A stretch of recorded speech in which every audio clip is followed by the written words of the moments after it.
Hal Elrod, welcome back to the show. It's great to be back, man. It's good to have you back. There's something about you and what you've gone through that I find incredibly useful. This might be the wrong word, but you have faced death legitimately twice. Your heart actually stopped, I think, for 6 minutes after a car accident. Yeah. And then not too long ago, you were diagnosed with cancer. They gave you 10 to 20% chance of survival. 20 to 30, but still not good. Yeah. Not on the right side of that 50% mark. No. But you have put together ways of dealing with it. Before we get to the stuff that you cover in your miracle equation, I want to know what it's like when somebody tells you that you have potentially fatal cancer. Like, what's that moment? Especially when you've been through something like that before. Yeah, there's obviously multiple thoughts and feelings, but for me, the car accident when I was 20, it gave me a lot of faith in the power of self-healing, in the power of faith itself, right? And so the day I was diagnosed with cancer. So faith. Yeah. We'll come back to that. But you use miracle, faith, like these are very specific words. Yeah. Anyway, we'll come back to that. So sorry. Yeah, no problem. So we kind of talked about this on the last time I was here in terms of one of the greatest lessons I learned was when I was 20 years old, actually 19 years old. I learned the lesson to accept reality exactly as it is. And the other side of that coin is that every painful emotion that we experience is self-created by our resistance to our reality. Do people push back on you when you say that? Because Not you a go lot. hard in the new book. You go hard with the idea that whatever negative emotion you're experiencing, that's entirely on you. You create that. You can stop that. I've gotten pushback on ideas like that. In fact, the strongest pushback I've ever gotten on any idea I've ever presented to the world was that it's all your fault. Now, maybe that fault is the word that freaks people out. To me, this is the difference, is that the difference between responsibility and blame, right? People confuse those two. Like I say, you're responsible for your life. And they go, well, how can I be responsible I wasn't responsible for the trauma and the tragedy and the this, the that. Like I wasn't responsible for my car accident, right? But the difference between responsibility and blame is blame determines who's at fault, right? The drunk driver was at fault. Maybe your parent was at fault for wronging you or abusing you when you were a child. Responsibility determines who's committed to the current reality and the future reality, right? So it's like, I'm not at fault for blank, but I'm responsible for how I experience every moment of my life.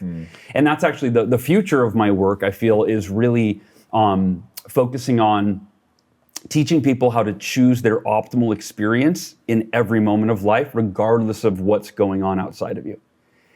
Do people get confused? And we will get back to that moment where you're told that you have terminal cancer. But so the idea of choosing your experience, define experience for me, because the thing that's happening to you is not necessarily the thing that you can choose. I agree with you that we have agency, but I never would have used the word experience. In your inner experience. Okay. Right? So what you think, how you feel, what you focus on, your mindset, et cetera, right? You get to choose your experience. And a great example or great is the Viktor Frankl, right? He said the last of man's freedom is to choose one's own attitude in any given set of circumstances. This is a guy in a concentration camp. In a concentration PS camp. For people that don't know. Yeah, which, and I always think, like, I love his book and his story because it's like, we've all got issues, we've all faced adversity. It doesn't get much worse than waiting for your day to die, having he was 31 years old, wife's at home, kids at home. He's watching his friends and peers being taken to the gas chamber and thinking he's going to die. And you realize, I get to choose my experience. Like, that's how I would define it. To me, that's choosing my experience. I can't change what's happening outside of me. I can't change what happened 5 minutes ago, 5 months ago, 5 decades ago. But I can choose how I experience every moment of my life. And for me, I want to experience love in every moment. I want to experience gratitude in every moment. And this will circle back to your question. The day that I was diagnosed with cancer, I told my wife, I said, sweetheart, I will be the happiest, most grateful version of myself that I've ever been while I endure what I imagine will be the most difficult time in my life. How does your wife respond in that moment? So let me set the stage here. So I'm guessing that in the exact moment that you get diagnosed, that you don't have this sort of, because right now you sound like a teacher, right? Yeah. And I'm guessing in that moment it was more like I just got hit with a sledgehammer, and there's like a disorienting effect to all of that. Did you have that reaction, or have you done so much work that you don't even have that reaction? This is like a monk-like existence. That. And I say that humbly. Here's what I mean. So when I had my car accident, everything we're talking about in terms of this mindset of accepting reality as it is, accepting the things you can't change so you can be at peace with it, that was developed when I was 19 in my Cutco sales training. I learned something called the 5-minute rule.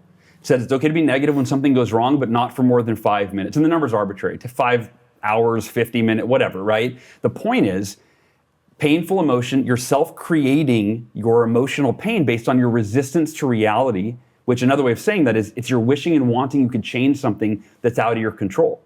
And if it already happened, it's out of your control. And so I learned that in a very, the context of facing rejection and failure in a sales career. But when I came out of my coma and I was told I would never walk again, and I had to process that, and that was more what you're talking about, I'm 20 years old, I'm going, wait, what? I'm never going to walk again? I have 11 broken bones. I have permanent brain damage. My ear was almost completely severed. I'm scarred beyond belief. So that was a lot of processing. But I realized, this is that 5-minute rule. It's just in a much more extreme circumstance. I can't change that I was hit by a drunk driver.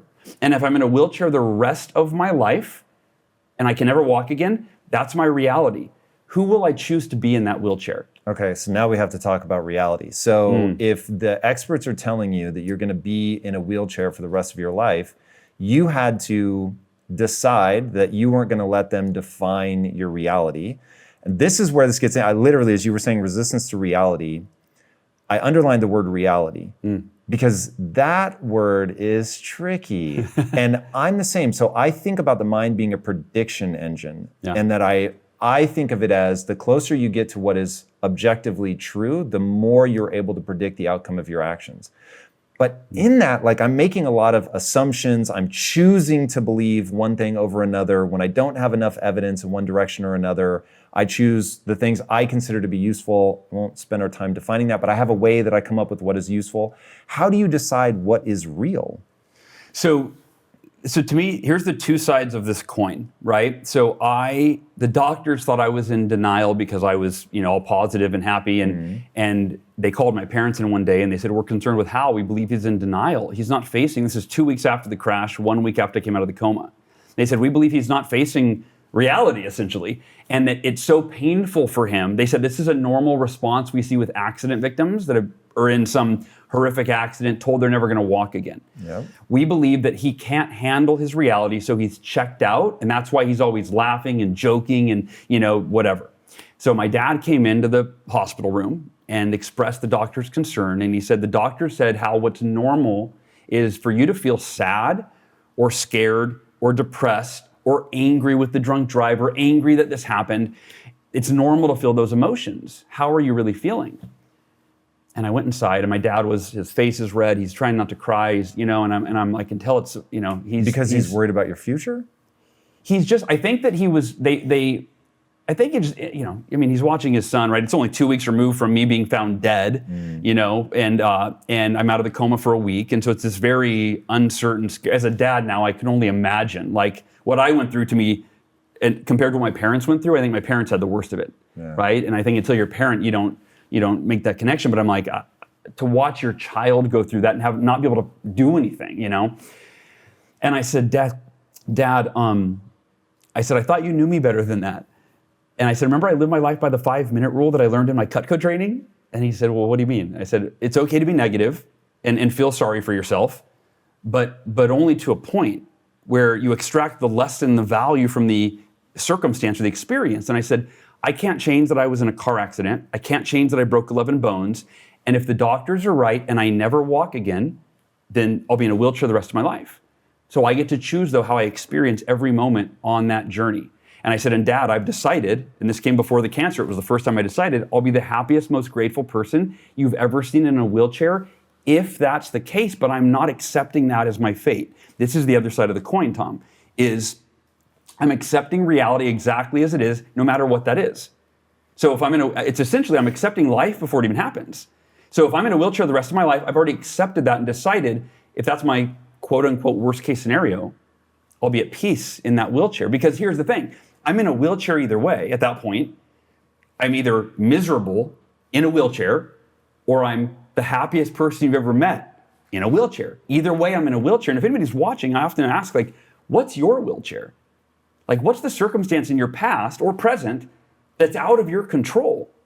And you're allowing it, it's giving you, you're allowing it and giving yourself permission that, well, I feel bad because this happened in my past. I'm a victim because this is happening in my current reality. Versus, I can't change what I can't change, but I get to choose how I experience what I can't change.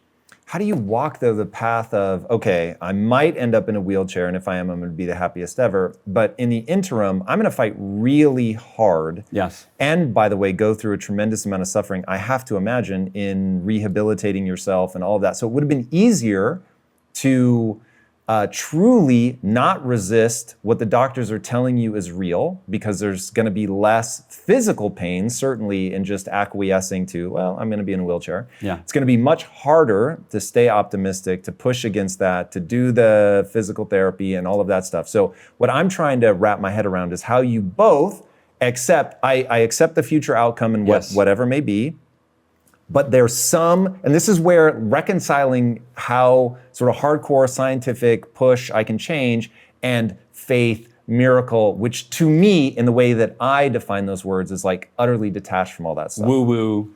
Yeah. Kind of. Yes. Yes, totally. Yeah. This is the other side of the coin that I keep missing to get to. So here's where it's at.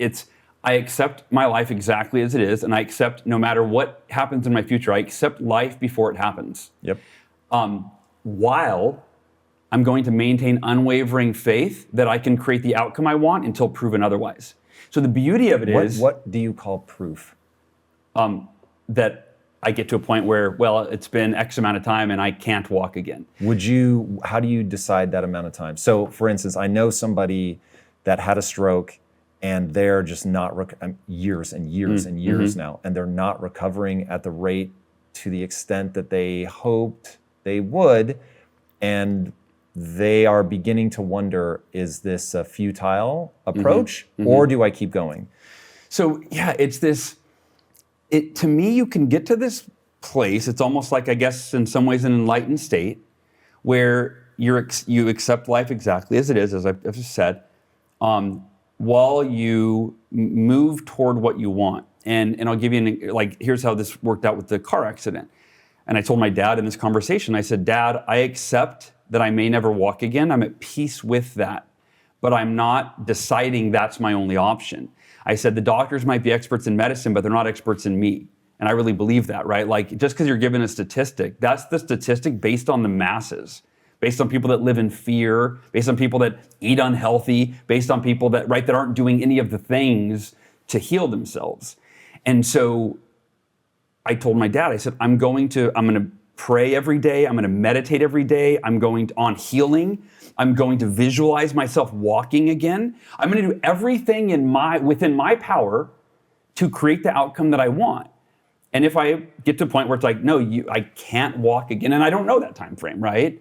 For me, it essentially didn't fully come, because a week after that conversation with my dad, and the doctors had said, your son's not going to walk again. He needs to come to grips with that. I think he's delusional. He's checked out. A week later, the doctors came in with routine x-rays, and they said, we don't know how to explain. I don't know if they said, I don't remember the exact words they said, but they said, Hal, we're going to let you take your first step tomorrow. And I was like, I was thinking a year, that in a year I could heal and walk again. But it was 3 weeks after the crash, after my femur broke in half and my pelvis broke in 3 places, that the doctor said, you can walk again. I took my first step the next day. And I had no science. I wasn't reading, well, what's the mind-body connection and how does epigenetics play into this? And I didn't know, right? It was very layman's approach to healing myself. But now there is a lot of science out there that shows the mind-body connection. Let me ask you a really pointed question. Yeah. Do you think you would have healed faster, the same, or slower if you knew exactly the epigenetic, scientific route to walk? Or is prayer faith, visualization, all of that, more effective. So let me even refine this a little bit further. Assuming that prayer, visualization, all that has a grounded real world mechanism by which it works, right? So if those things trigger something over here, do you think that if you could just pull the epigenetic levers, that you would get the same outcome? Or is there, I mean, I guess what I'm really asking, is there a deity that's playing some role in faith, miracles, prayer? That's interesting, right? And we could spend a lot of time talking about, like, I have a very unique relationship with prayer or with God. It's very much, I don't know how it works, right? I don't, for me, it's not like, well, what's written in this or that is exactly how it is. I actually don't know that. I don't have, my faith isn't, it's really not an unwavering faith in what someone else told me is true. It's an unwavering faith in possibility. That's it. And from that place, does that mean that there is no fate? When you say possibility, what do you mean? I think we create, I think we create our fate. I think that great example. If I would have lived in fear, and I would have thought, and I would have given up and gone, oh, I'm never going to walk again. I would imagine there's a strong possibility that would have been the fate I would have created, and I never would have walked again, right? It was no, I'm going to walk again. And I think anecdotal evidence is one of the most underrated, right? Like when it's dismissed, like, oh, no, that's just those 150 people that did that, but we don't have science yet that proves what they did, so it's dismiss that. Dr. Bernie Siegel, who I had on my podcast a couple years ago, he wrote the book Love, Medicine, and Miracles. There's that word again. And Dr. Bernie Siegel, I read his book when I had cancer, and he said that, and this is all anecdotal, but he has, I think, 3,000 patients, and he said that for the most part in his 30-year career, all of the patients that beat cancer, and many of which he said beat cancers they shouldn't have statistically beaten, that were very deadly, they were stage 4. He said those that beat their cancer, they had the mindset, call it unwavering faith, call it unshakable belief, like it's just words, whatever you want to call it. But they went, no, I'm going to live. I'm going to live for my family, for my kids, for my whatever. I'm going to beat this cancer. There's no other option for me. And he said, and he would even be astounded that somehow they did. And he said he watched many cancer patients die that had cancers that they should have beaten, that were very healable. But their mindset was, this is it. I'm going to die. I have cancer. And they lived in fear. And it was this, he said it was self-fulfilling prophecies on both sides. Okay, let's tie this back to Viktor Frankl for a second. So Viktor Frankl says in Man's Search for Meaning that you could, again, this is in a concentration camp, you could predict within 72 hours who would die, because he said once they gave up, he was like, they only had 72 hours to live. I remember thinking, whoa, that is really interesting. Now, if he's right, and that just feels intuitively correct to me, that there is going to be a biological connection between the parts of your subconscious that reach your conscious mind and vice versa. So your conscious mind, you can't go, maybe some monks can, but for most people, you can't go slow my heart rate down to exactly 42 beats per minute. You can't go killer T cells up ramp, production to whatever. But truly, when somebody's spirit breaks, there's going to be a biological knock-on effect. Sure. Now, for me to go back and answer the question that I was asking you, I agree with you. I don't understand how the universe works. So let me just plant that flag aggressively. Yeah. There's something I don't understand very clearly. Yeah.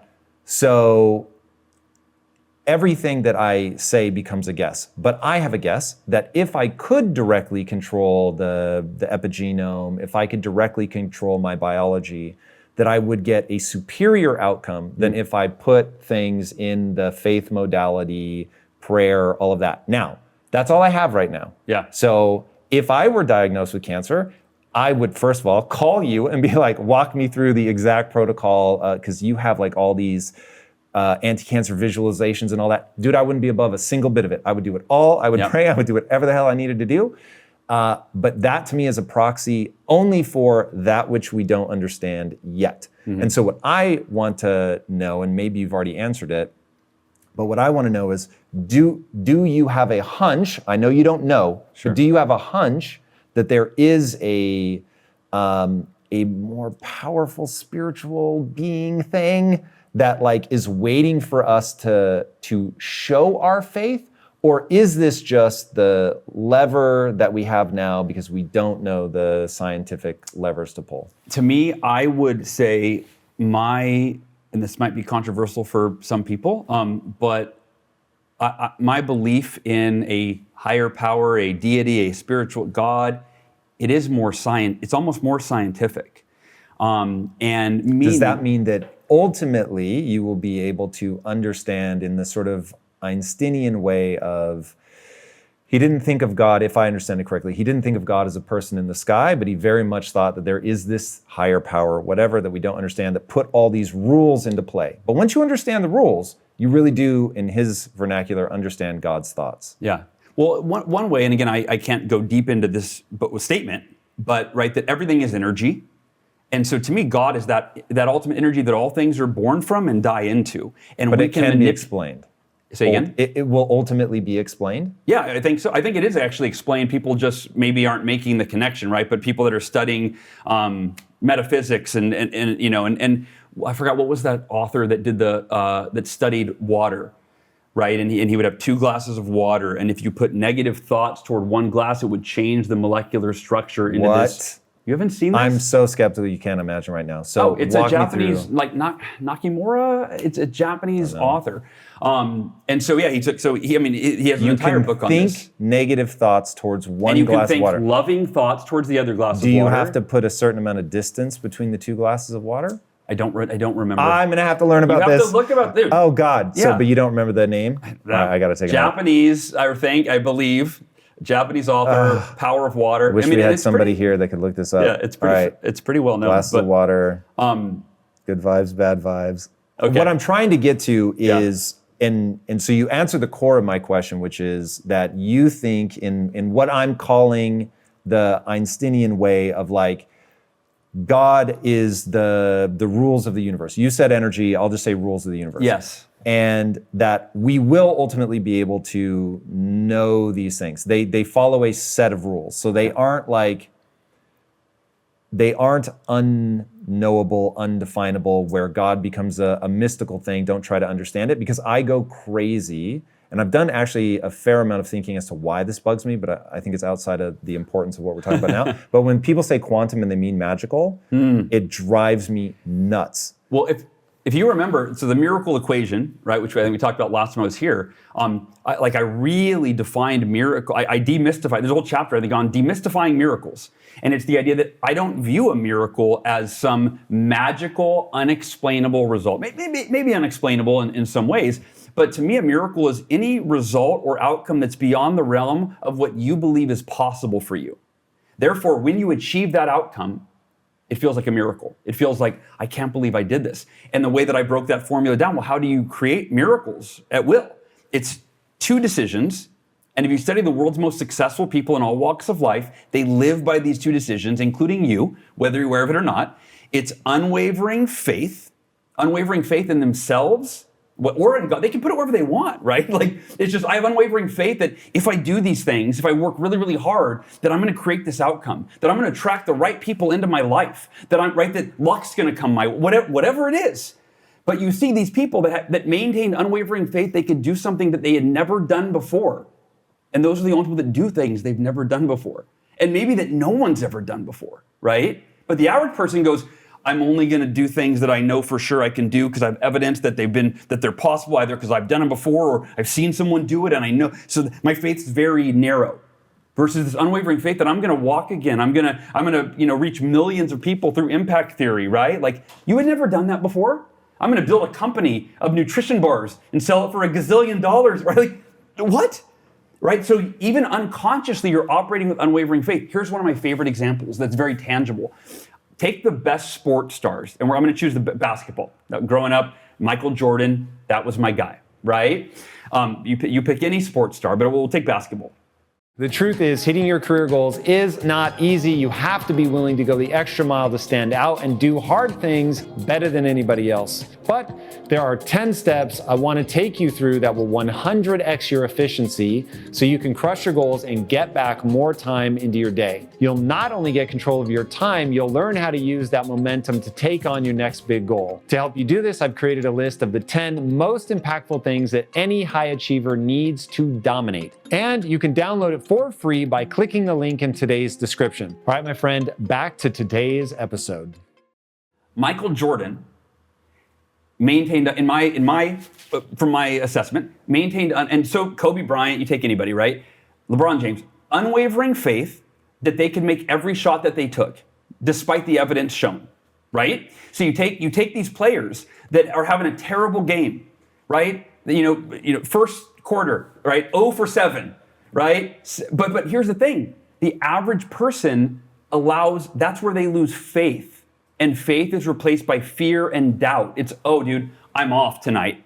I'm 0 for 7. Like, pass the ball to somebody else.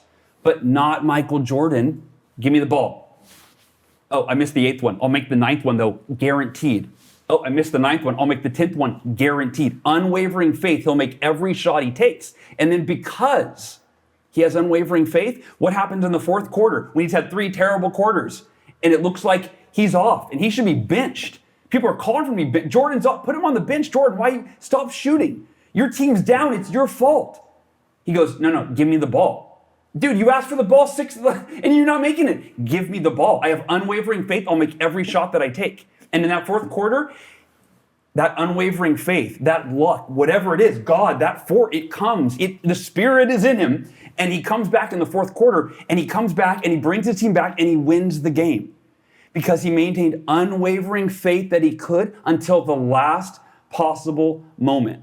And that first decision in isolation, right? Unwavering faith, but it requires the second decision, which is extraordinary effort.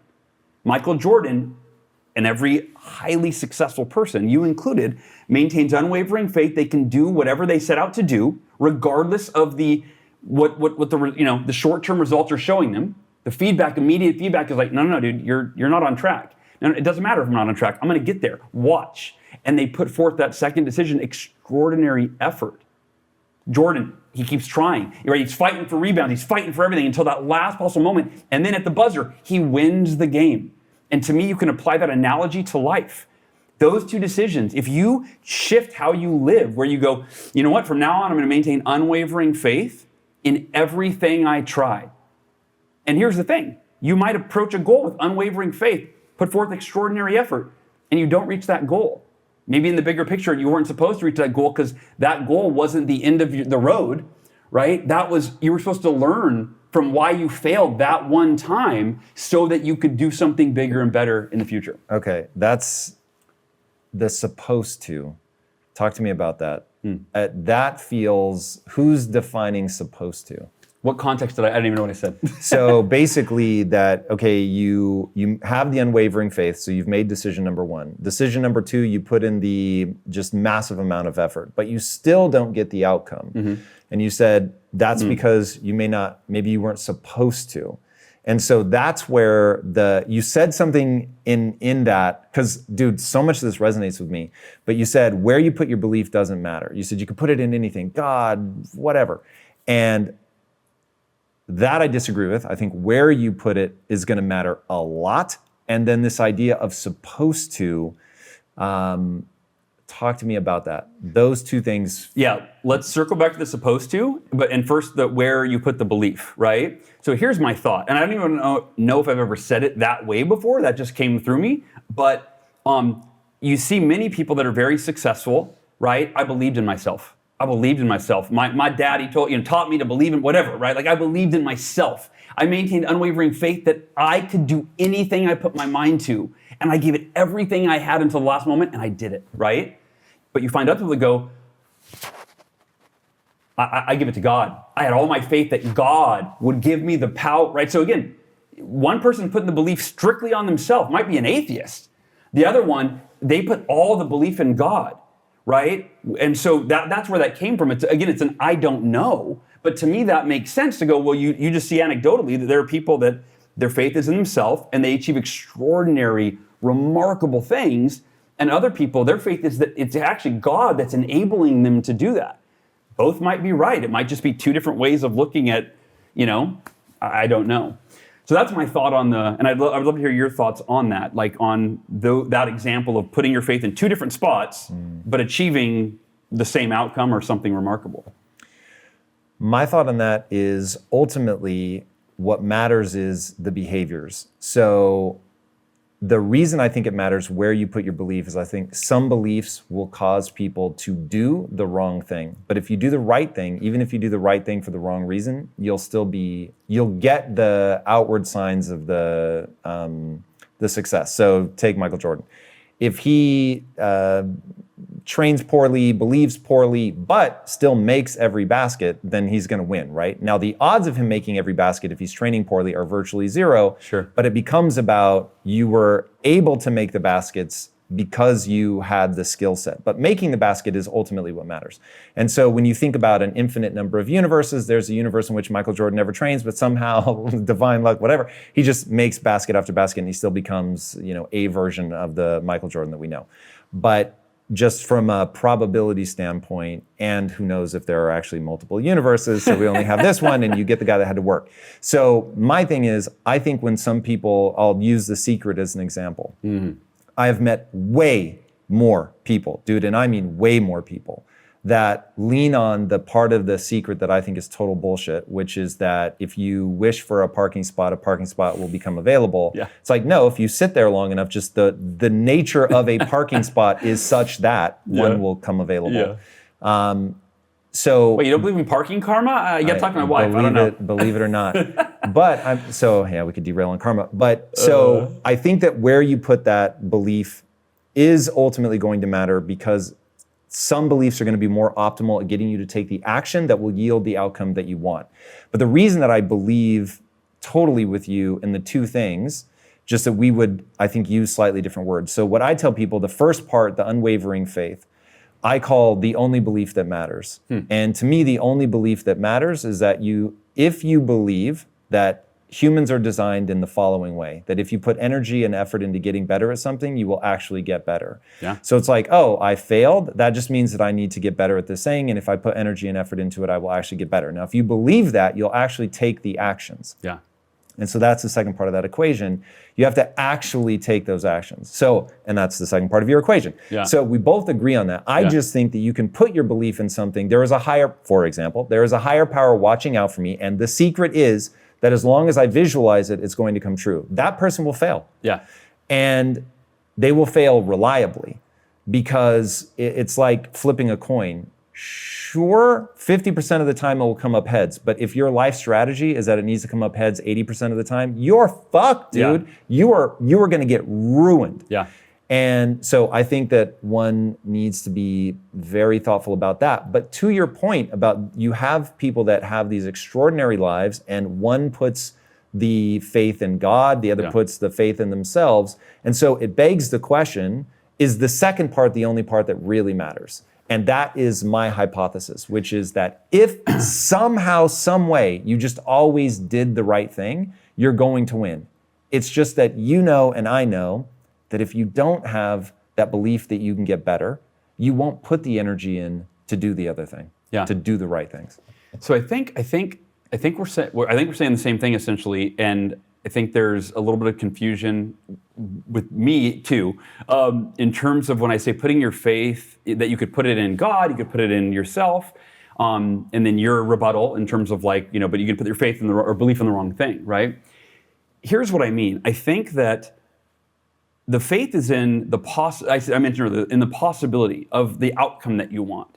And I guess credit might be a better word of what I meant when I said you could put your faith wherever. The credit could be wherever. The faith is that the thing you're working towards is possible, and that therefore you're going to give it everything you have, right? And so again, the credit though is like, I'm crediting my father for my ability to do this.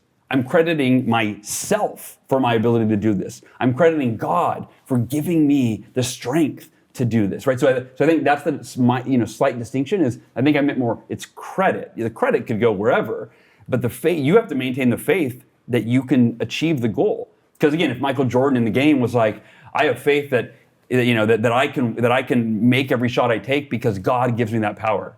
Okay. I have faith that I can make every shot that I take because I'm capable of anything that I put my mind to. Okay. Can I give you another example of why Yeah. what you credit really matters? Yeah, So please. even adopting your new word, I'm not sure Okay, that I can, all right, I love it. get on board entirely. So a lot of athletes are superstitious. And so imagine if Michael Jordan was saying, all of my success is because I wear one red sock and one blue sock. And then he shows up to the game one day and, oh shit, there's no red sock, blue sock. And if he believes that's really the reason, to your earlier point that he's missed 9 shots, but he still wants the 10th because he has unwavering faith that he's going to make that 10th. And because he believes he can, he actually gets the ball, takes a shot, makes the 10th when it really matters. If he doesn't call for the ball because he doesn't have his red and blue socks, he will literally fail. What I'm saying is, going back to the earlier point that we made, that God is knowable. I'm putting new words on that, so if that doesn't sit well with you, I'll give you a chance to push back. But I believe, because I believe it's just the rules of the universe, that God is knowable, then one should be very thoughtful about either putting their belief in a proxy that will never fail you, or in the real thing. Now, the only reason I say a proxy that will never fail you is because I don't think we yet know the real thing. And so to boil it down all the way to the hyper-specific real thing would be very difficult. So one, in my worldview, and I'm going to use the word ought on purpose. So one ought, because I believe that's how the world should be, one ought to place the credit, their faith, all of that in even though I know it's a proxy, in a proxy that's never going to fail me. Now, ironically, if nothing ever shakes your belief in God, that may be a proxy that never fails you. Yeah. The proxy I have adopted in my life that I advise people use is that the human animal is designed to get better. And you can get so good at something that people can't stop you from doing it, and just focus on your ability to get better. Put time and energy into practice, all of the things that we know made Jordan Jordan. Yeah. And you increase your likelihood of the correct outcome, the desired outcome, Yeah. by thousands of percent. So I don't know if there's a semantic slight difference, but like using the example of the shoes, let's say he's got, the socks or whatever you use, right? Jordan's faith is in the socks. Again, no, the faith is in he can make every shot that he takes. I'm saying I don't care where that faith comes from. Do you think, though, if his faith is based on the socks and the socks are gone, Then he doesn't have faith that he can, see, that's the thing. That's why I'm saying credit matters, because I agree with you. So- The only point I'm disagreeing, because I think your whole thesis makes a lot of sense. The only thing, and you, like you said, you've never said it that way before, Yeah. is when you said it doesn't matter where you put the credit, every alarm bell I have went off. And so all I'm pushing back on is Yeah. that where you place the credit does matter. So now as I say that, if you still think, no, Tom, you're missing something, then we can go deeper. But to me, just using the superstition about the socks as an example, my hypothesis about life is that if one puts their faith in a proxy that can break socks and the socks don't show up, and then because he lacks belief, he won't play well, because I think we both agree, if his belief breaks, he won't play well. Yeah. So now all I'm saying is, whatever you credit, whatever you choose to believe in, whatever your faith is based on, all of that, and maybe we need to talk about why I keep saying proxy, but whatever your proxy is going to be, you better pick a proxy that isn't going to break. So here's what's missing. We're missing something, and here's what I mean. His faith is wavering, using your example. I never talked about wavering faith. Unwavering faith, you can achieve the outcome. But if it's based on socks that could be changed, well, then that's wavering faith. That is waverable faith. Waverable Now faith. people are either in the feed right now, they want to drag me out into a field and shoot me, or like the funny thing is, this really matters to me. I was just talking to Evan Carmichael, whom I love dearly, but he's like, Tom, sometimes you'll go so into the weeds on something. And I'm like, Evan, I can't move forward unless I actually understand it. Yeah. And so what I'm trying to understand in your belief system, because you've pulled off something so extraordinary, not once, but twice, I'm trying to figure out if you agree that, well, I'm trying to figure out if you agree that a breakable proxy creates waverable faith. Yeah. And that's, so then we both agree. Or are you like, no, if Michael Jordan wants to believe in the Sox, we're good. I think he sets himself up in an incredibly weak and dangerous situation. Yeah. In that, I truly believe, in fact, this will be how we will put this to bed. I believe in the following statement, and then just tell me if you believe it too or you disagree. I believe Michael Jordan's career would have been substantially less if he had put his faith in a pair of socks than that he put it in hard-ass work. Yeah. Yeah, I think that the idea of unwavering faith is that it couldn't be put into socks because it would be waverable, as you said. Perfect. Unwavering faith is that no matter what socks I'm wearing, no matter what the other team. So I think it's almost like I'm thinking, yeah, like you kind of drilled in. But Let's go into the word proxy because I think this will bring everything home. Okay. Okay, so I am interpreting what you say in terms of a miracle, prayer, faith, or my what I call the only belief that matters. They're all just proxies. What I mean by that is in the Donald Hoffman way. So Donald Hoffman, utterly fascinating guy, and he has a rubric or a rule of thumb. It's not quite the right word. He has a framework with which he looks at the world that says we definitively are not experiencing the world at the connection point to objective truth.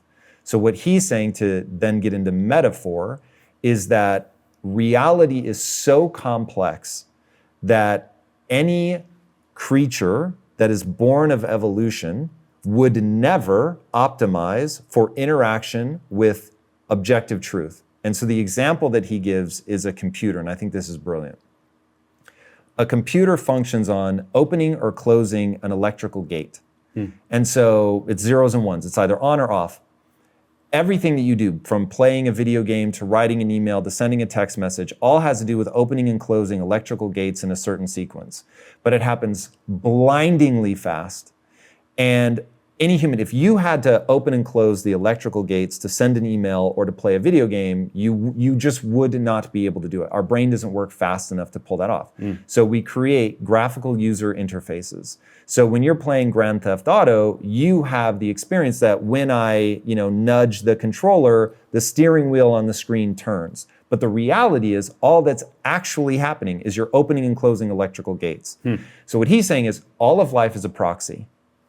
And it's to use the video game analogy, it's a visual proxy that allows you to open and close those gates in a way that is stimulative of your dopamine centers, right? So that you have the sense of, wow, this was fun, and I got to play a game. But in reality, you're just opening and closing electrical gates. Yeah. So what I'm saying is the reality of what you've done, from learning to walk again to beating cancer, all of that, there is an electrical gate opening and closing type thing whether it's killer T cells going in, whether it was sending the nutrients you were absorbing to the right part of your bones to heal. That's the opening and closing of the electrical gate. The how we get there, prayer, meditation, visualization, all of that stuff is a proxy. So if you have a proxy that works in the right way, so video games, a lot of people, it costs about $350 million in 5 to 7 years to build a AAA game, okay? So that's all the underpinnings to get those electrical gates to open and close at the right time. It is obscenely complicated. Yeah. So we're going to work really hard to get a proxy that doesn't break in the case of a video game. And so what I'm saying is, I think Donald Hoffman is directionally correct in that we need proxies. We're going to deal with life at the level of proxy. But what I'm saying is, be very careful what proxy you use. Because if you use a proxy that can break, which they probably all can at some level, but if you use a proxy that breaks easily, superstition, you're really going to be in trouble. Yeah. And period. That is the sum total of what I'm trying to communicate. Everything you're saying makes sense, and I think that it goes. I think unwavering faith overrides all of that. right? That's kind of the thing. It's like no matter what socks I'm wearing, no matter what challenges I face, no matter what the statistics are, I will maintain unwavering faith that I can achieve the outcome that I want. And if I don't, I'll be at peace with it. That was my approach to the car accident. I'll maintain unwavering faith I can walk again. And if I never walk again, I'll be the happiest, most grateful person you've ever seen in a wheelchair. So I win, no matter, right? Life's great no matter what. How do you start translating this into things you do? Obviously, Miracle Morning, it's a routine, it's a system. How do you take those things, and you intimated some of the stuff that you've done around cancer. Yeah. Like, how do we translate this into an action list? So I'll give you a real specific example, right? So the Miracle Morning, I had written or published 4 years before I was diagnosed with cancer. And I've done the Miracle Morning every day for 14 years, much longer than the book's been out, right? So 2008 is when I started, and I literally do it 6 days a week on average, by like Run 6.2. people who are watching this for the first time. Yeah, so the Miracle Morning is essentially in 2008 when the US economy crashed. I crashed with it. You know, my business failed, my house was foreclosed on, my body fat percentage tripled, I canceled my gym membership, I lived on credit cards, and I got depressed. I was just circumstantially depressed. Like, my life is falling apart and the economy is crashing, the recession's getting worse, you know? And a series of events led me to a Jim Rohn quote. Jim Rohn said, "Your level of success will seldom exceed your level of personal development." And that, in that moment, it landed for me. I'd probably heard it before, right? But you either, what's Tony say, Tony Robbins, moment of inspiration or desperation for you to make that change, for it to hit. And I go, this is how I quantified it. In my head, I go, okay, wait, your level of success will seldom exceed your level of personal development. On a scale of 1 to 10, what level of success do I want? That's what I asked myself. I went, well, 10. I don't know anyone that doesn't want level 10 success, right? Meaning it's this human innate drive and desire to make life as great as it can be. I want level 10 health. I want to be as happy as I can be. I want to be as financially secure as I can be. I want to be as energized as I can be, right? On a scale of 1 to 10, if I'm measuring any positive aspirational outcome or way of being, I want level 10. And then I asked myself, okay, if my level of success will seldom exceed my level of personal development, what level of personal development am I operating at right now? And again, this was 2008. It was about 6 months into this downward spiral where I'm just hopeless. Nothing's working. I'm trying to sign clients. Not only am I not signing new clients because nobody has any money because of the economy, my current clients are just continuously quitting, again, the house is being foreclosed on, which it was my first house that I had bought a year and a half before, like living the dream, and now it's falling apart. And so at that time, my level of personal development was like a 2 or a 3. I wasn't reading. I was literally in desperation mode where I would wake up at the last possible minute, go into my office, stare at my computer, call people, try to get business, right? And then I would do that until my eyes bled at the end of the night, and then I'd go watch TV for an hour and go to bed. And that was rinse and repeat. And so at that time, my personal development was at a 2 or 3. Now that, I believe, this is the visual disconnect. Every person that I'm aware of wants to experience the greatest level of success and fulfillment and joy and health and happiness that they can, level 10. But if your level of personal development, which I would define as your internal way of showing up to the world, the knowledge that you possess, the skills that you've acquired and developed, the habits that you've established in your life, the mindset, the confidence, right? That's your personal development, right? Who you are. So if you want level 10 success, but your level of personal development is at a 2 or a 3, I believe this is the disconnect for our society.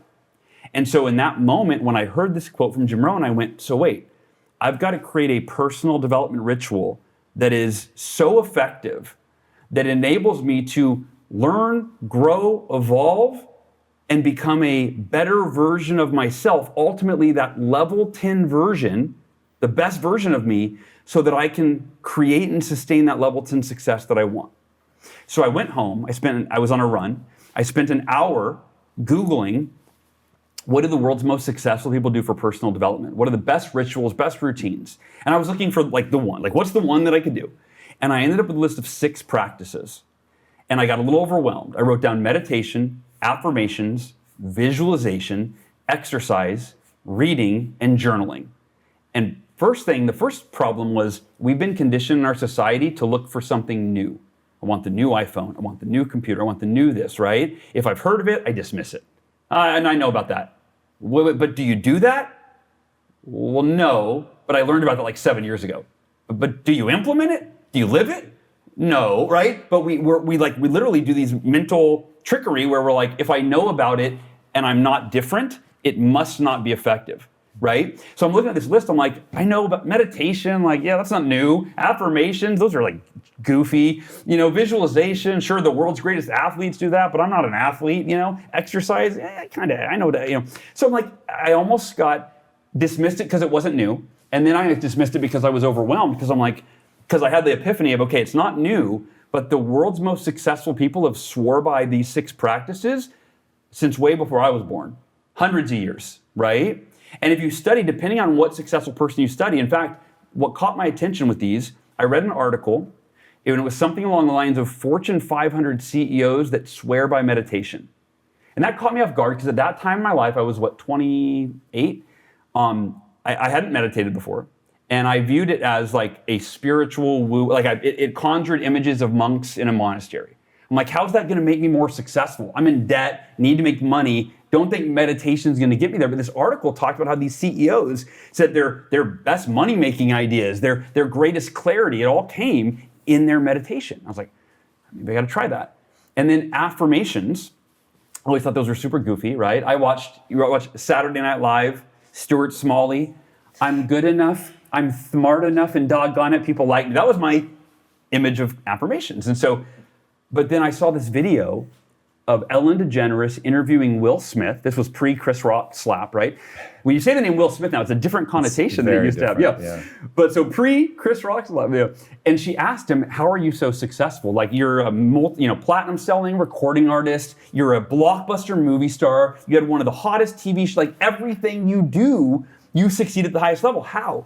And he said, affirmations. When he was, I think he said 15 years old, he learned about affirmations. And he said he wrote them a little different than I had heard them taught, where he, in writing, articulated what he wanted in his life, and then who he needed to be in terms of the mindset and the behaviors to get that. And then he affirmed that every day and aligned his thoughts, words, and actions with what he affirmed. It was his blueprint for the life he wanted. And he said, I just lived in alignment with who I needed to be and what I needed to do, and all the things that you just mentioned came true. And I was like, that's a different way of looking at affirmations that I can get into. Why? So, what part of that felt different? The difference between the delusion of like, I am blank. Like we've all heard the affirmation. I think the 2 biggest problems with affirmations are one of 2.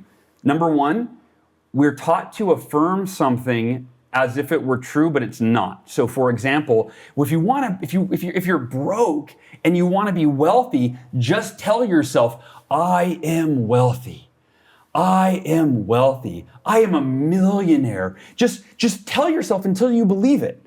And then you'll eventually, I don't believe that. That there might be some merit to that, but to me that's not optimal. Lying to yourself, the truth will always prevail. When you say, I am wealthy, and you're broke, you're creating an internal conflict as if you don't have enough.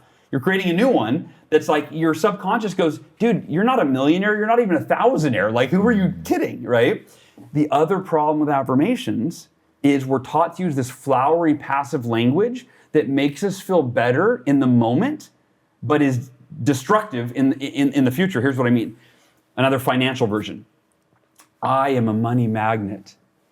Money flows to me effortlessly and in abundance. It's a very popular affirmation. Oh, yes. Why? Here's why I think it's popular. It gives people temporary relief from their money woes. If you check your bank balance on your phone in the morning, you're like, oh God, I'm overdrawn. I need to do my affirmations. I am a money magnet. Oh, that feels good. That feels real good. Money's flowing to me effortlessly and in abundance. Everything's going to be taken care of in my financial life. I feel better. And it's this daily delusional relief session that prevents you from doing what you need to do because you're tricking yourself and your subconscious into thinking it's just going to all work itself out.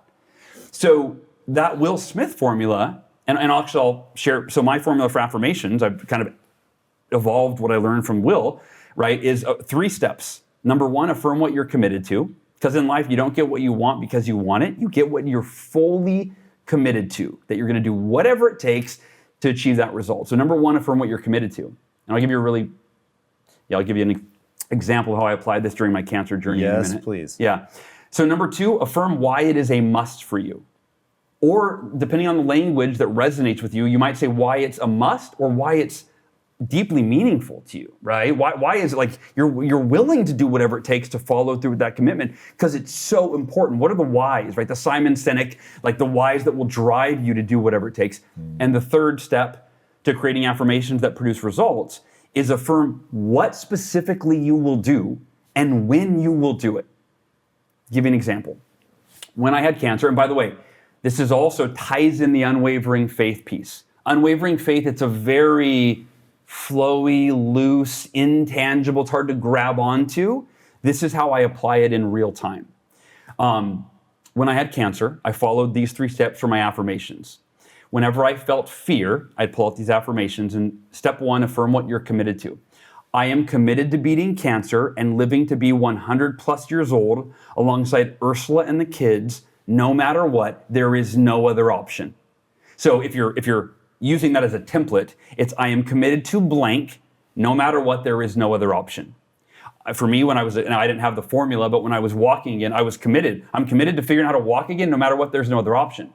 Yet in the back of my mind, I also accept if that doesn't happen, right? So it's this interesting dichotomy where you're maintaining both. I'm at peace with whatever. But the thing is, once you accept what you can't change, and you're at peace with it, you don't have to think about it. Like you literally get to file it away until that outcome, if the worst case scenario happens, I've accepted life before it ever happens. So I can file that away now. And now 100% of my energy, my intention, my emotion, and my actions is focused on walking again.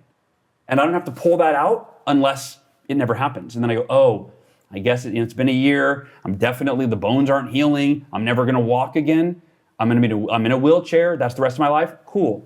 I accepted that a year ago. And so, step 1, I am committed to beating cancer alongside Ursula and the kids, living 100 years old, no matter what, there's no other option. Step 2, affirm why it's meaningful to you. And I recommend using bullet points. Like if there's only one reason it's meaningful, that's great. But here's what my affirmation said. I'm committed to beating Ursula. Beating cancer. Oh God, Freudian slip. Oh man, we're getting social media. Does Hal hit you?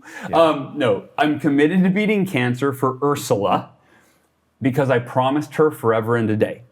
What is up, my friend? Tom Bilyeu here, and I have a big question to ask you. How would you rate your level of personal discipline on a scale of 1 to 10? If your answer is anything less than a 10, I've got something cool for you. And let me tell you right now, discipline, by its very nature, means compelling yourself to do difficult things that are stressful, boring, which is what kills most people, or possibly scary or even painful. Now, here is the thing. Achieving huge goals and stretching to reach your potential requires you to do those challenging, stressful things and to stick with them even when it gets boring, and it will get boring. Building your levels of personal discipline is not easy, but let me tell you, it pays off. In fact, I will tell you, you're never going to achieve anything meaningful unless you develop discipline. All right, I've just released a class from Impact Theory University called How to Build Ironclad Discipline that teaches you the process of building yourself up in this area so that you can push yourself to do the hard things that greatness is going to require of you. All right, click the link on the screen, register for this class right now, and let's get to work. I will see you inside this workshop from Impact Theory University. Until then, my friends, be legendary. Peace out. I'm committed to beating cancer for Sophie and Halston because they need their daddy's love, leadership, and guidance. I'm committed to beating cancer for my dad because he gave up everything to save me. I'm committed to beating cancer for my mom because she doesn't deserve to lose another child. My baby sister died when I was 8. I'm committed to beating cancer for the millions of people who are themselves battling cancer or some other disease and may not have been blessed with the knowledge and resources that I have, and I can help them on their journey. And last but not least, I'm committed to beating cancer for myself because I deserve to live a long, happy, healthy life. And Tom, whenever I felt fear that I was going to die, which in the beginning I felt almost every day, right? The logical mind. I'm like, what if I do everything right and I still die? And I've got to think about what's that mean for my kids? And I got to prepare, like I got to be responsible just in case. I can't ignore that possibility. I have to actually make sure my life insurance is set up and the will, right? There were logistical things. And whenever I'd focus on the possibility of me dying and doing some prep work for the kids and the family and my wife, the fear would come up. But every time I felt that fear, the way that I replaced it with unwavering faith is pulling out those affirmations and going, fear doesn't serve me in this moment, on this journey to heal. So the affirmations were printed on my bedside table. They were the screensaver on my phone. They were all over the place. They were in the car. They were my reality that I created. I said, I am committed to beating cancer. There is no other option. I said it with such conviction. I remember I would hit my fist. That's why that happened automatically. I'm committed to beating cancer. No matter what, there is no other option. I'm going to do it for Ursula because she deserves, right? Like on and on. I'd read those and that became my reality. And here's the amazing thing. After I did that for a few weeks, the fear disappeared. It was replaced with unwavering faith in every fiber of my being. And then that third step, which specific actions will you do and when will you do them? The high level of that was, I will combine the best of Western medicine with the best holistic practices known to man.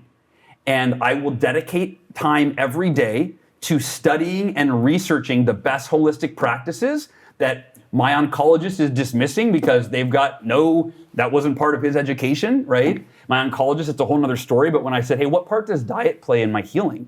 It was more of a rhetorical question. Yeah. He said, it doesn't matter as long as you do chemotherapy. And that, a little bit of anger when I'm in the hospital in the cafeteria, and I'm looking at these poor people that have cancer walking around with chemo in their IV, and they're dragging their IV tower, and they're drinking big gulp sodas, eating the worst quality meat and bread and pizza and cake and pie because their doctor told them it didn't matter. Again, it's a whole nother topic that I'm very passionate about. But so the what I will do and when, I'll do my Miracle Morning every day. I will double down on my savers. And the Miracle Morning, just to put a super fine point, is to do those 6 things in a very useful way. Yes, and let me dive into that real quick. So those 6 practices, meditation, affirmations, visualization, exercise, reading, and scribing, I decided, my first Miracle Morning was, I'm gonna do all 6. That was the epiphany. Instead of picking one, what if I did the 6 most timeless, proven personal development practices in the history of humanity every day? Like that would be the ultimate morning ritual. That was my theory. I thought, well, how could it not be? And I thought, that level 10 success that I want and me needing to be the level 10 person to achieve that success, to deserve it, I thought if I do those 6 practices, that should accelerate how quickly I evolve into the best version of myself. And I was thinking it would take a year. I was thinking about the compound effect, right? 1% better every day. Tom, in less than 2 months, and I hope this gives hope to anybody right now, that the cancer piece is hope for a certain type of person that's facing that or has family facing that. But if you're having financial struggles, or if you're just afraid of the recession that's looming, right, and the economy, in 2008, at the height of the recession, when the economy was getting worse and worse and worse and worse, that's when I did my first Miracle Morning. And I woke up, I did all 6 practices, I fumbled my way through them. Like, I wasn't a morning person, and that was another thing that almost derailed me. And then I went, well, wait a minute. Do I want to change my life or not? Am I willing to get out of my comfort zone and do something I've never done before to create a result I've never created? Hell yes, I am. I'm going to wake up an hour earlier. Why did it need to be the morning? Great question. Because as I looked at my schedule and I'm like, okay, when am I going to do these 6 practices? And I thought, I'm going to do an hour. Like, I don't want to fly through this. I want to go deep. I want to really give it time. I thought there's 6 practices, so my mind just went 10 minutes each. Cool. That's a good starting place. Then I can adjust if I want to do more or less for any one. But I thought, when am I going to do it? I thought, okay, maybe in the evening after work at like 9 p.m. Because I was working until 9 p.m. every day. Like I was in desperation mode, right? At 9 p.m. And I go, who am I kidding? I'm exhausted. I'm mentally and physically exhausted at the end of the day. There's no way that I'm at my best to do these. So then I go, okay, throughout the day. I go, I'm working all day. I go, what am I going to, maybe my lunch break, but I want to eat. And so I thought, and then I go, I'm looking at the schedule, I'm looking at my planner, I'm looking at the morning, and I go, not the morning, but like something intuitively inside me was like, Hal, if you start your day with these practices, you're going to start your day in a peak physical, mental, emotional, and spiritual state. You're going to start as a better version of the guy that went to bed the night before. And if you start every day in a peak state, I also read an article by, what is his name? Steve something. He wrote Personal Development for Smart People. He had an article called The Rudder of the Day. And just like the rudder steers the ship, he said, your morning is the rudder of the day. If you have an unfocused, unproductive, lethargic, lazy morning, that's probably the type of day you're going to have, because that's how you're showing up to your day. If you have a focused, disciplined, structured morning, you're going to be in a focused, disciplined, structured state to create that kind of day. So kind of the combination, I'm like, I'm gonna do it. And so I scheduled my alarm for an hour earlier. I was getting up at 6 every day. So I went to 5, which was like, I had never gotten up at 5 in my life unless it was like an early flight. And I woke up the next morning, I did all 6 practices. I fumbled, like the night before I had 6 browser tabs open. How to meditate, how to do affirmations, I didn't really know how to do most of these. But even fumbling my way through the 6 practices, at the end of that hour, my whole life changed, because I went from being hopeless. The economy's crashing, I'm already in debt, my house is foreclosed on, I'm in the worst shape physically of my life because I canceled the gym membership, I don't have time to exercise because I gotta work to try to save my, our financial life. And even after that first day, I went, if I start every day like this, I feel good. I don't feel depressed like I felt the last 6 months. I feel like hopeful. I feel like this is it. If I start every day like this, it's only a matter of time before I become that level 10 person and create that success I want. And I was thinking it would take a year. It happened in less than 2 months. And it didn't. What's it? Well, here's the results. So in less than 2 months, I more than doubled my income. And again, the hope is, for anyone listening, the economy got worse, but I got better. And that's the idea, is you can't control the economy. Good luck with that, but you can control if you get better. And specifically, I wanted to get more coaching clients. That was my income at that point. I had written my first book, Taking Life Head On, and it's a whole nother story. I'd written that book, but it wasn't making any money. I was starting a speaking career at colleges. That wasn't making much money yet, maybe $500 a month. My main income was my coaching income. And that's where I'd lost half of my clients. And so was in less than 2 months, I more than doubled the amount of clients. Now, how did I do that? Well, the first thing I did is I'm looking at these savers. The R is for reading. Oh, and I got it real quickly. Savers. The M, meditation, became silence. As I was writing the book, I had these 6 practices, and they were not my own, right? I didn't invent any of them. And I was frustrated. How am I going to organize this in a way that people can remember it, that it flows together? And I can picture the moment I walked out of my office. I was living with my dad. My wife and I had lost our house at that point, moved in with my dad, and I'm in the office. I walk out. My wife greets me in the hallway, and she goes, "Hey, sweetie, you look flustered." I said, "I'm frustrated. I'm trying to write the book, but I have these 6 practices. They're not connected in any way. I don't know how to communicate them in a way that they're memorable and they flow." And she goes, "Why don't you get a thesaurus?" My wife is my muse, by the way. "Why don't you get a thesaurus and see if you can swap out any of the words with synonyms and then structure an acronym that people could remember?" And I gave her a kiss on the face. I was like, "That's brilliant." I went back in the office. Meditation became silence. Affirmation stayed the same, right? S-A, V for visualization, E for exercise, R for reading, and the final S was journaling. So it'd be the saver, but that became scribing, right? Which is writing. And I was like, and when I got that, I was like, savers. I go, these 6 practices saved my life. They saved me from missing out on what was possible. And they can do that for anybody. And so those are the 6 practices. And in 2 months of doing this miracle morning, it wasn't called the miracle morning, sorry. Of doing my morning, it was literally morning routine.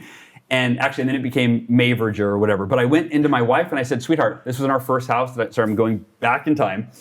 And I said, "Sweetheart, I just signed on 2 coaching clients. It's all because of this morning routine. We've doubled our income in the last 2 months." I said, it's a miracle. And she goes, "It's your miracle morning." And I go, "I love that." So this couldn't have evolved more organically. It was not a book idea. It wasn't like, "Ooh, what's a good book title?" It was like, my wife said, "It's your miracle morning." And I'm like, I love that. It is. It's a miracle morning. And so my schedule became miracle morning every day, And then I started teaching it to my coaching clients. I had 14 clients at the time. Almost all of them said, "I'm not a morning person." And they're like, "Hal, I'm not a morning person." And I go, "I know, neither was I." And I gave him a few tips. Keep the alarm clock as far across the room as possible so it forces you to get out of bed. That will wake you up 5 times more than if you reach over and you're fumbling with the phone on your bedside table. So I gave him a few different tips that I teach in the book. There's 5 steps on beating the snooze button, right? And 13 out of 14 of the clients came to the next call and go, Hal, I'm having the best week in my sales career. I'm running again. I'm exercising. I'm a morning person in the last 2 weeks. This Miracle Morning thing works. And that's when the light bulb went off. And I went, if this changed my life, if the Miracle Morning changed my life and I wasn't a morning person and I was like at rock bottom, I was in debt, I was depressed, and 2 months later, life's changed. If this changed my coaching clients' lives and they weren't morning people, this could change the world. This could change anyone's life. And that's when I really owned, I have a responsibility to figure out how to share this with as many people as I possibly can. And I thought, I should probably write a book about it. Like that seems like the next logical step. Speaking of writing, what do you have people do in the journaling section? So my journaling method, it was really inspired by 5-Minute Journal, but I kind of again evolved a little bit.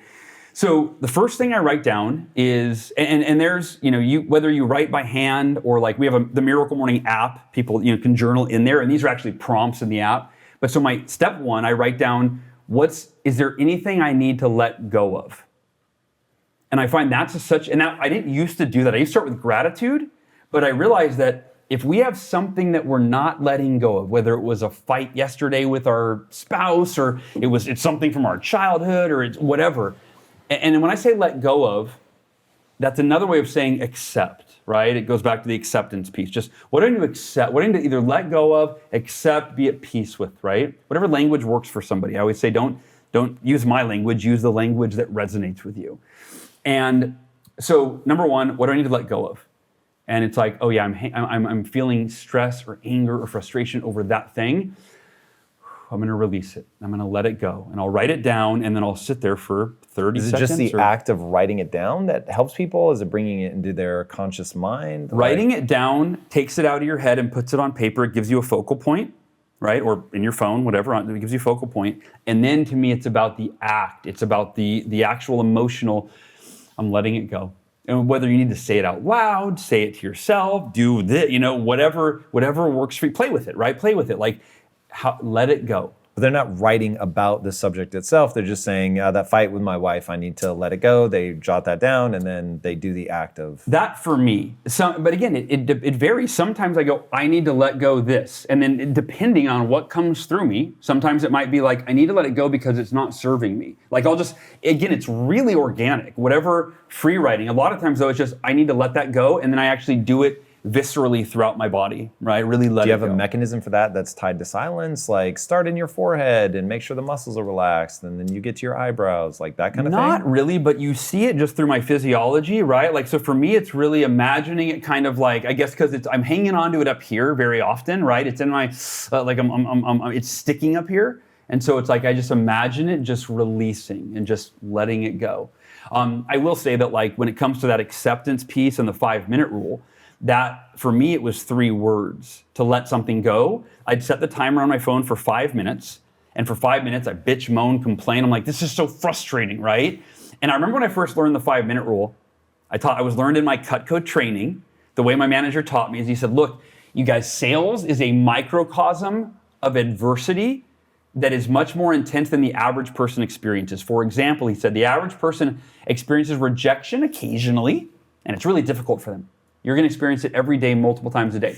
You're going to make 20 calls, and you're going to talk to 10 people, and 8 of them are going to say, don't ever call here again. He's like, that's hard on the nervous system, right? Most people aren't used to that. He said, so you need a strategy, a tool, to be able to move through it quickly so that you don't hang on to it, you don't get frustrated, and you don't extend that painful emotional turmoil. And he said the 5-minute rule is you set your timer for 5 minutes and you give yourself 5 minutes to feel all the emotions. If you're frustrated, feel it. If you want to cuss, if you want to punch a wall, whatever, like feel it. After 5 minutes, you say 3 very powerful words. Can't change it. It's an acknowledgement that I can't change what happened 5 minutes ago, so now I have 2 choices. I can continue to resist reality, wish it didn't happen, and be frustrated, angry, upset, sad, whatever it is, because I'm not willing to accept it. I'm resisting it. That's choice 1. Or you can choose to accept it fully.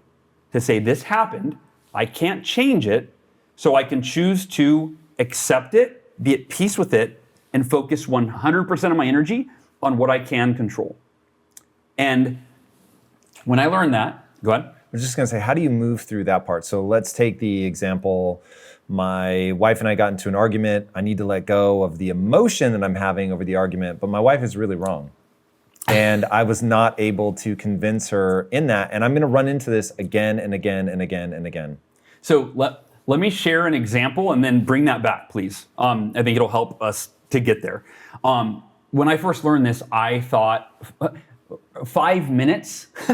I'm not going to stop being upset because a timer goes off. Like, and 5 minutes is not enough time. Can I get like a 5-hour rule? You know, for some things, like a 5-day rule. And here's what happened. And this will help lead into answering that question. Is when I remember, I can literally picture it. I was in my apartment and I had a lady cancel her appointment. And I was like, no, I needed that appointment. Like, because I had every day, our manager in Cutco, they're so good at accountability. It's like, how many calls are you gonna make today? How many appointments are you gonna schedule? And you call them multiple times a day, right? So you're very supported. Because they know, and I was 19, right? So they know that if I experience a little rejection without someone to help navigate that, I'm probably gonna quit, and right? So I got a lot of support. And I remember this lady canceled, and I had hit my goal for appointments for the next day. So I was like, and it was like at 9 at night, so it was too late. I couldn't fit that appointment. And I was, no, I can't believe she canceled. I needed that. I've got this goal for the week. Set my timer for 5 minutes, and I'm pacing around my apartment. I'm frustrated, and I'm in my head. Why would you do that? Like, I just going on and on. And the timer went off, and I go, I'm still pissed off. Just like I thought, 5 minutes isn't enough. And I hit the timer again, went for another 5 minutes, did that a couple times, right? Here's what happens.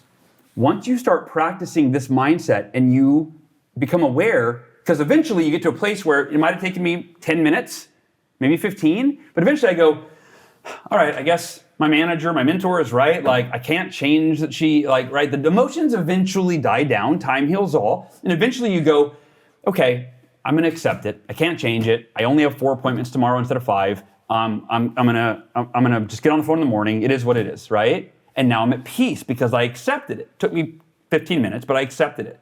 And now I'm teaching myself, I'm elevating my consciousness, my awareness that, I actually am in control of the emotional pain I experience. When I get to acceptance, I'm at peace. You think about like having a heartbreak when you were younger, right? And you thought your world was over. You're in 6th grade, you got your heart broken, you thought life's over, we were supposed to go to prom, dance and get married, whatever. But eventually when you get to acceptance, you're like, well, okay, I guess we're not, I thought I could get her back, I can't, we're done. Okay, I'm at peace now, right? And so after a few weeks, maybe less than a few weeks, I remember, and I can picture same apartment, near the same phone. The difference was this was a worse adversity in the sales world, which is it was the Sunday night, orders were due Monday morning, and my biggest order of the week that I had just seen like 3 hours before, it was the biggest order I'd ever had. And I'm brand new, 3 weeks into the career. She calls at 9 at night and says, hey, my husband came home. He was super upset that I spent that much money on knives. I have to cancel the order. And I'm like I'd already, in your mind, if you're in commission, you spend the money, right? You're like, I just made $1,000. I'm gonna buy this and that, right? I hit my goal, great. I've already celebrated the win. And now she just took it away from me. And I'm like, no. And I'm trying to talk, I'm like, are you sure? I mean, you get a 15-day trial. And I get off the phone and I set the timer for 5 minutes. Now, this is much worse than a couple weeks earlier when an appointment canceled. This is the biggest order I've ever had the night before orders are due. And I set the timer for 5 minutes. And I go, I can't believe she canceled. Like, oh my God, and I don't hit my goal. What am I gonna do? I mean, I guess I can't change it. I just gotta get on the phone and make more calls.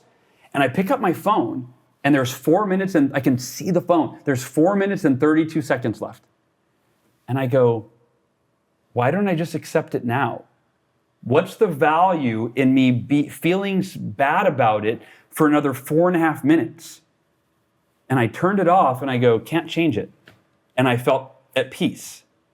And then where that evolved to, so step 1 is the 5-minute rule. Give yourself the buffer to feel it. Step 2 is get to can't change it as fast as is healthy for you, right? Don't rush it, but get there as fast as you can. Whenever you get there, you're free. You're liberated from the emotional pain that resistance creates. And then the third step, the third evolution of this mindset is accept life before it happens, which is once you've practiced it for a few weeks and you go, oh, I don't ever have to feel any unhealthy emotional pain. Now, to be really clear, Tom, I believe every emotion serves a purpose. I believe we should grieve. I feel sadness there's a purpose in anger. Every emotion serves a purpose, but only to the point where it's beneficial for us. And most people, their emotions control them to the point of detriment. And so that third point of accepting life before it happens, and this circles back to your question you asked a long time ago, and we just went off on a tangent. When I got cancer, how did I respond when I was told I had a 20 to 30% chance of surviving? So when I went so the way this happened, I woke up in the middle of the night struggling to breathe. And I was like, I have to sit up and I can't lay down or I can't breathe. I have to sit up in bed. And my wife says, go to urgent care tomorrow. It's like 2 a.m. And I go to urgent care the next day and they misdiagnosed me with pneumonia. Well, I go to the ER and they drain 2 liters of fluid from my lung. A day and a half later, I can't breathe again. I go back to the ER, my lung's full again, they drain another liter of fluid. They don't know what's causing it. This goes on for 11 days. In 11 days, I had my lung drained 7 times. They're sticking these giant needles in my back and draining fluid. And I'm going to this hospital and they don't know what's wrong. Finally, my doctor, he runs a bunch of tests. He's a new doctor. I just moved to Texas. I literally seen him once. And he calls me, the assistant calls, said, hey, Dr. What's his last name? Wants you to come in. And for the results, and I'm like, can you give me an idea of what it is? She goes, he'd like you to come in and tell you.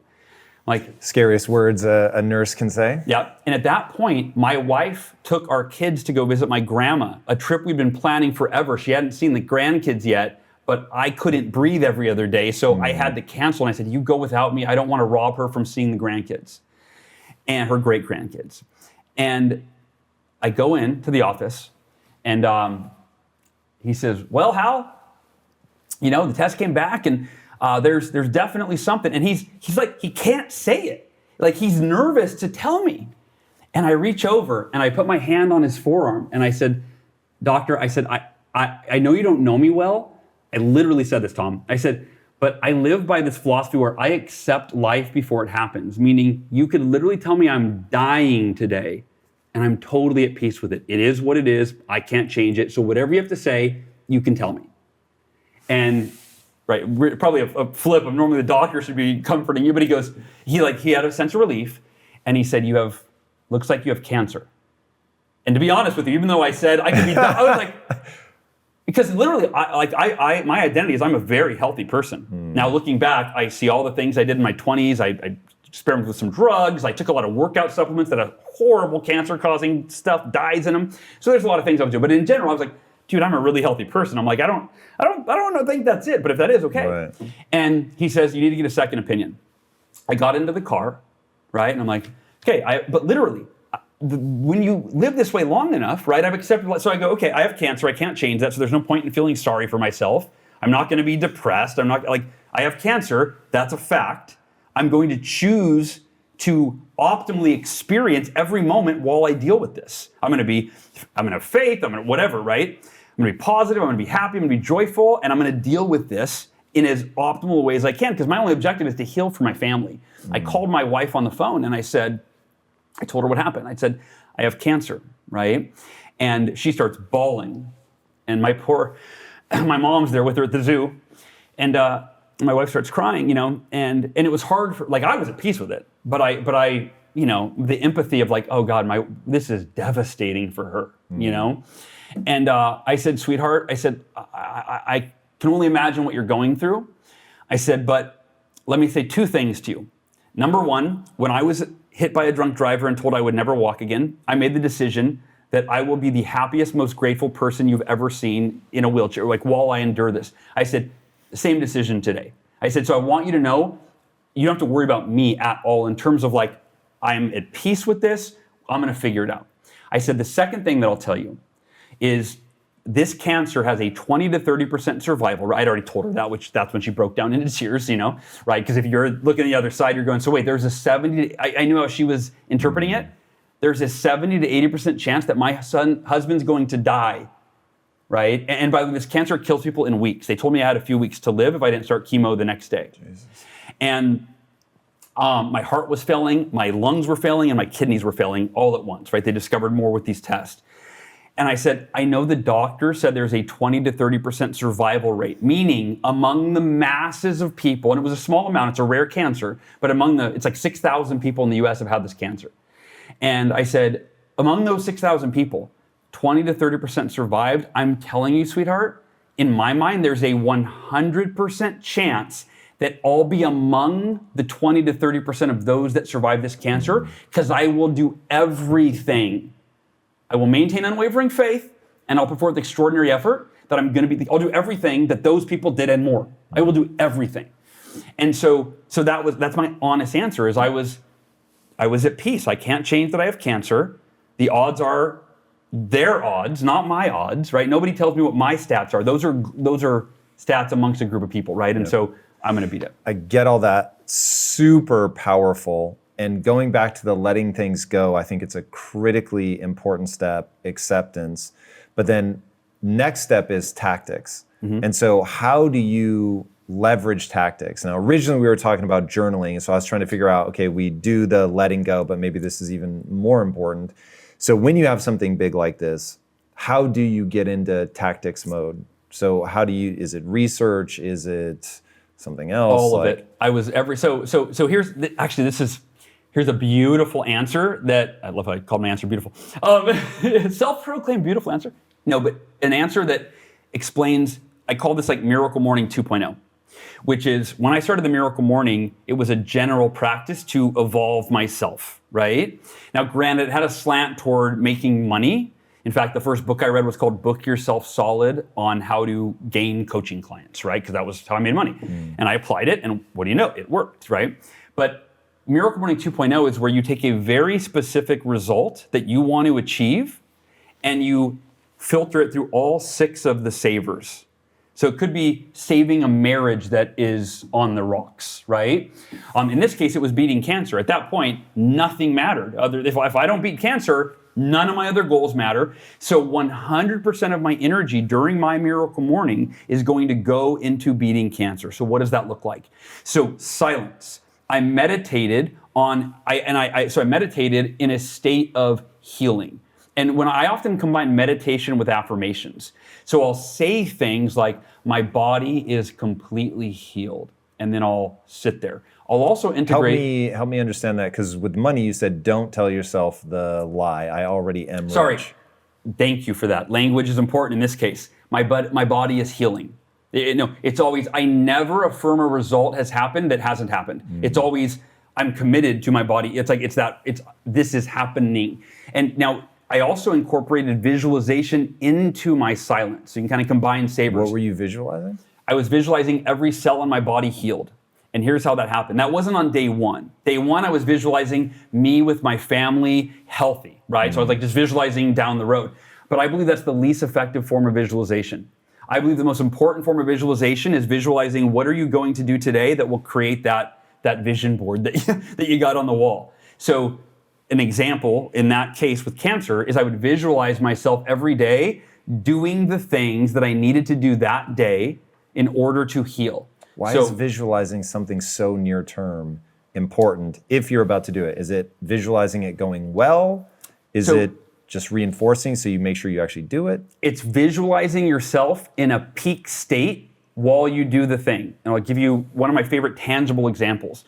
When I was doing the Miracle Morning those first 2 months, I challenged myself in every area. What's a level 10 in my health? What's a level 10 in my fitness? What's a level 10 in my relationships? And I'm going to set level 10 goals, right? And in fitness, I hated running. I had never run more than the required high school mile in PE class. And I thought, I'm going to run a marathon. I don't even know what that takes. That hurts my soul to think about running. I hate running, right? But I thought, who would I have to become, right? Running a marathon's a level 10 for me. Who would I have to become? I'd have to become a level 10 version of me in terms of my fitness to be able to run a marathon. That was my aspiration, was becoming a level 10 version of me. And I used these level 10 goals as targets. And so when I was training for the marathon, visualization was arguably, I mean, it all worked together. I affirmed I'm committed to running this marathon. Here's why it's important to me, because it'll help me become the person that I need to be to create everything else I want for my life, right? But then visualization, here's how this piece played out. I printed off, I was running the Atlantic City Marathon, and I printed off a picture of the finish line. I found it on, online. And I would look at that, and I would close my eyes, and I would only spend like 60 seconds visualizing myself crossing that finish line. And I would create the flood of emotions of what that's gonna feel like, how hard I will have had to work, 6 months of training to get to that moment. And I felt that. That's part one, step one of visualization, of Miracle Morning visualization, as I teach in the book. Is that visualizing the completion and feeling the thing you want to feel when you complete it? Yes. Two reasons for that. One, it fuels the desire to make it happen. Because if that outcome's exciting for you, I want to get there, right? The other thing it does is it helps you believe it's possible, right? Because if you're imagining a goal that's so far beyond what you've ever done before, you're like, who am I kidding, dude? I've never run a mile. How am I going to run 52? I ended up doing an ultra marathon, but how am I going to run 52? And so that is, it's hard to even get motivated to go train when you're like, dude, I can't, that's so far removed from who I am or what I've done. But when you see it over and over and over, that's the healthy part of like tricking yourself into actually believing and feeling what it's going to be like. Maybe it is possible. I've seen it so many times.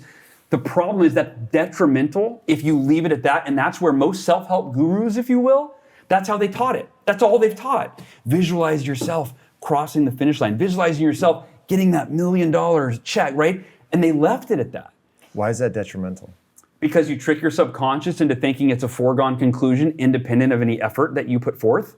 You like, right? Somebody's like, hey, are you gonna finish that marathon? I'm like, dude, I know. I already have, Yeah, bro. I already have, bro. Yeah. I've seen it. How's the training going? I haven't really started the training. It's like, wait, so you have a false sense of confidence. You've deluded yourself into thinking that's gonna happen. I don't know about that. The most important part of visualization is the second step, which is after you spend 30 seconds, a minute, it doesn't take a long time to just see it, feel it, go, that's gonna feel good if and when I get there, right? Then this was the most important part is I would visualize, so I had committed to go train every morning at 7 a.m. I committed to go run. I bought a book. For all you non-runners that want to run a marathon, there's a book called The Non-Runner's Marathon Trainer. It's for people that hate running and how to psychologically and logistically get yourself there. And so that's what I was reading. And so I had a training plan, right? It was like on day one, walk, jog a mile, right? And then day two, it's like another mile. Then day three, you get to 1.5, right? So you really work your way up.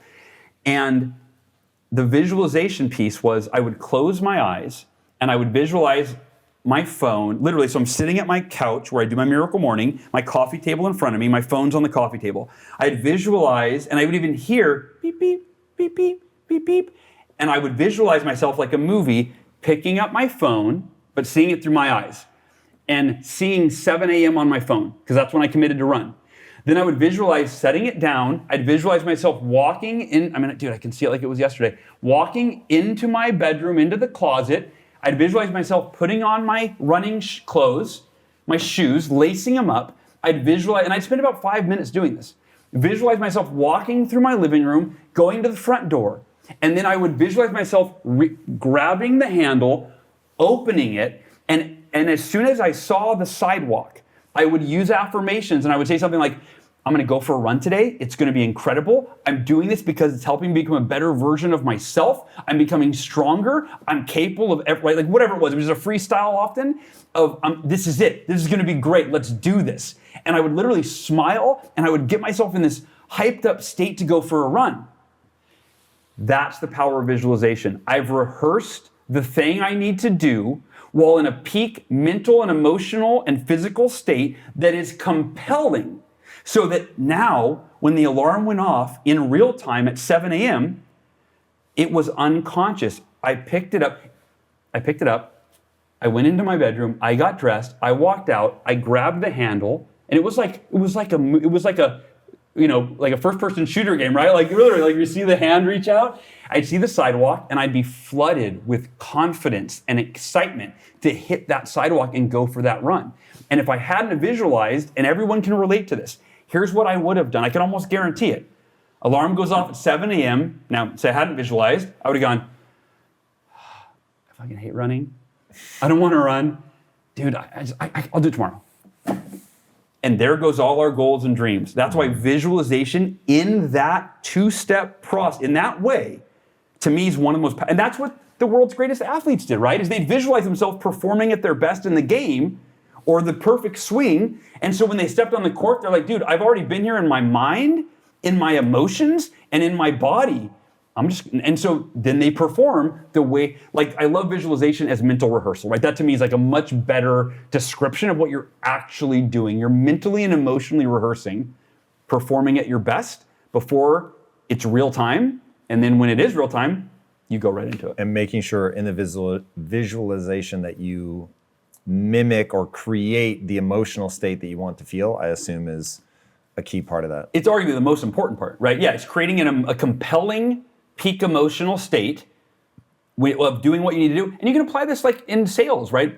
Salespeople fail because they hate making phone calls and they're afraid of the rejection, right? So I used to visualize, before I even knew this, I'd visualize myself making phone calls, and I'd visualize myself smile. I'd see myself picking up the phone, smiling, and it was always, I'd picture it at the time that I committed to make the calls, so that when that timer went off, it was all just right. Neurons are firing off, like, oh, time to walk over, open your notebook, pick up the phone, call a number, right? And I'd even imagine it going wrong, right? Customer hangs up on me. Normally that would make me go, how could you do that? I'm a good person, right? I go this victim mentality. But now I'm like, I picture myself going, no big deal, next call. And then when it happened, I had already rehearsed it. So no big deal, next call, right? Did you run a normal marathon and then decide to do an ultra, or in the prep for the marathon, you upgraded to an ultra? So in the prep for the marathon, I upgraded to an ultra. And here's what happened. I have two friends that have run ultras. And this is, I always say there's a fine line between optimism and delusion. And I cross it often, right? You often are just like, oh, I can do anything, you know? And so I was like, dude, wait, they ran ultra. So it was like, once I had just started training, I'm like, dude, I ran a mile today. I ran 2 miles. I've never run 2 miles in my life. If I could run 2 miles, 54. I could do 52. Yeah, 52. And I literally, that was literally my thought. If I could run 2, I could run. And also I thought, if I could run 26, which is so far off, what's 52? Like, who cares? You know. So I was like, and if they've done it, I can do it. That's one of the most important beliefs is if another human being can do it, not they're different than you, they're better than you. They're simply giving you evidence of what's possible for most of us, all of us, right? And so, yeah, so I committed to run 52 miles. And what I did is, the marathon I ran, the Atlantic City Marathon, they don't have an ultra marathon. It's a 26-mile marathon. So I convinced 3 of my coaching clients to run it with me. And we showed up at the Atlantic City Boardwalk at 3 in the morning, which was 5 hours before the marathon started. We ran the marathon course in pitch black in the middle of the night. And then we met up with everybody else when the marathon started, and we ran the marathon. Jesus, did you pause in between the two the 2 cycles? No, but it took me 15 hours, which is like the worst marathon time. And also, keep in mind, I have a broken femur, right? I have a 14-inch metal rod in my leg. I broke my pelvis in 3 places, not to mention the breaks in the arm and stuff. So, there was a part of it, call it ego, it was ego, a healthy ego, I guess, is like, right. Doctor said I'd never walk again, I'm gonna run 52 miles. So I have to imagine that some of this stuff starts kicking up in terms of pain, your leg starts hurting, your pelvis is hurting. One, what did you use? Ibuprofen. Was it just ibuprofen? So much ibuprofen. Okay. I couldn't have, I had so much pain in my pelvis and my leg. I could not have, I don't like to say could not have, right. but I literally got to the point where I'm like, I can't walk. And then I'd take ibuprofen. And then within about 20, 30 minutes, I'd literally have to walk for a little while until it kicked in. And then I got into the rhythm where I would know when it was wearing off. Right. So it was like every 3 hours or something, I would have to take, and then I'd get ahead of it so I didn't have to walk. I could keep my pace and keep jogging. Did you keep coming back to a why? So you talked earlier about you have to have a why. So you're doing all of this. To be the level 10, you could have done a marathon. Everybody would have been very impressed, yourself included, your wife, all of us. So what was the why when it starts sucking and you've already completed a marathon? Yep. And nobody would have been like, oh, you're such a wuss if you tapped out at 36 miles. What was the why that got you to 52? So there's two answers to that. The first is that I would have given up many times had it not been, ironically, for my 3 coaching clients. There were many times where I was like, conned into doing this. you're like, but I'm like, you guys, I'm like, how you doing? Oh, I'm not doing. I'm like, dude, we're at 30 miles. Like that's more. I literally was the voice. I'm their coach, and I'm like, I had talked myself out of it. I was like, I'm in pain. This is tough. Because, dude, I'll tell you, that's the thing. When you run 26 miles, and it's the hardest thing you've ever done, and then you're like, we're at the halfway point, and I started fresh. I have to do it again, and I can barely walk, right? So, I mean, a marathon's mentally, very difficult. And so, at the 13-mile mark, I'd imagine everyone has the same thing. Like, dude, I'm barely hanging in there, and I'm halfway there. And so, yes, I was not the great leader in that moment. I relied on other people and they were like, Hal, no, let's keep going. And I'm like, you're right. Like, my bad. So that was the first answer, just to give some context. This to me, I love, you're all about universal proxies, right? And I am as well. To me, that's why unwavering faith is universal proxy. It's like, doesn't matter the color of the socks. Or that's where I think there was a little bit of a disconnect in how we were communicating about it. It's like, no, unwavering faith it's unwavering. That's why it doesn't matter if you could believe it is, my pinky, right? But again, if you lose your pinky, whatever. It's unwavering faith that no matter what, I can get there. So, but my why to me is it's the ultimate why, if you will. And I don't mean that it's better than other whys, but it's universal. My why is always to become the best version of myself. In fact, I didn't invent that. That's from Matthew Kelly in his book, The Rhythm of Life.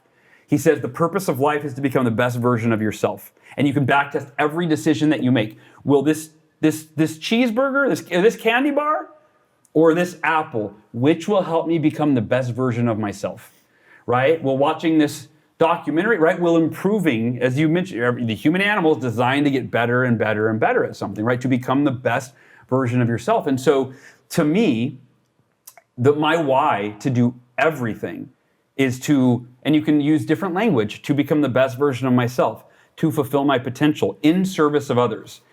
When I read, you ever read the book Love is the Killer App? No. So Tim Sanders, I read it in like 2004, and this is what that book established my purpose in life. Tim Sanders talked about, and by the way, the context of the title, Love is the Killer App, meaning in business, of every application available, love still prevails. When you're a person that expresses love through generosity and service, you're going to get promoted faster. People are going to want to work with you. You're right. Like your customers are going to love if you're grateful, all of these things, all these intangibles that are often not thought of in business.